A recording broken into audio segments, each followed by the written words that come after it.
Weightlifting is a sport, and like any other sport, it comes with certain rules of engagement. So if you're not sure what those are, stay tuned for a really quick breakdown of weightlifting rules and regulations. Congrats, you have made the transition of wanting to train as a weightlifter, and maybe you're even considering competing at some point down the line. So let's break down the rules and regulations of weightlifting competition. In this video, we'll be reviewing what the lifts are, an overview of weight classes, how much time you have between attempts, what constitutes a no lift, and how to determine who wins.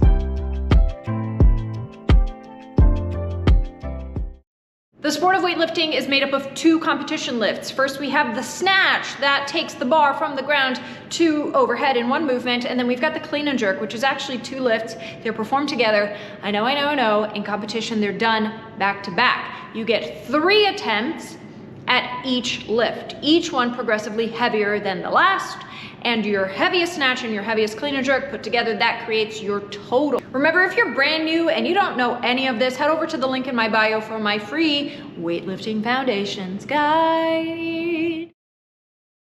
Next, weightlifting is a weight class sport. That means you're only competing against athletes that are your own size. Here's a list of the current weight classes for men and women. Now, these tend to change every few years, so don't get too married to them.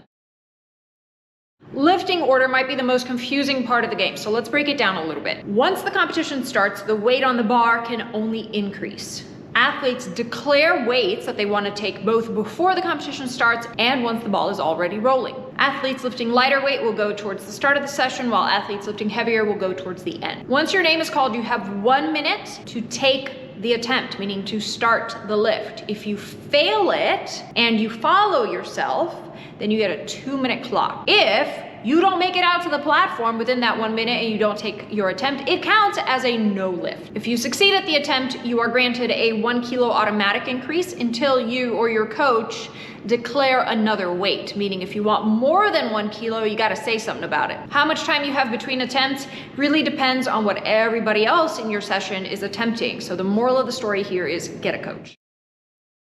Now, there are a few rules around the quality of weightlifting, but I'm gonna run through these really fast. So if you want clarity on anything, go ahead and leave me a comment down below and I'll explain further. The following would qualify as no lifts: a press out, a rebending of the elbows during recovery, or a continuation of the press once the feet have already reached their terminal position in either the squat or the split. A dirty clean, what the heck is that?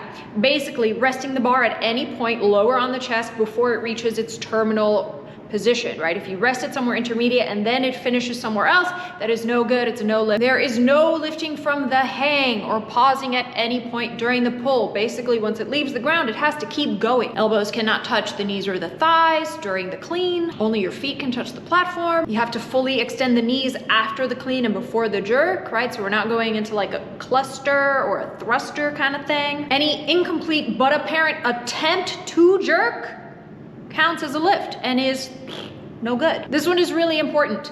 You must wait for the down signal from a referee before you put the bar down. If you do not wait and you drop it and you start celebrating and you're like, oh yeah, I made that lift, it can still count against you because you did not wait for the down signal. Now, in order to get a down signal, you have to be motionless. You gotta stop moving. Your feet have to be parallel and under your body. You have to finish with your knees completely straight, and you gotta be on the platform. If you step off, no good. Lastly, your feet can't touch the bar, and in lowering the bar, once you're done, you gotta keep your hands on it until it passes the level of your shoulders. Now, there's a few other rules regarding the costume and belts and accessories and things like that, but if you have questions about those, go ahead and leave them in the comments.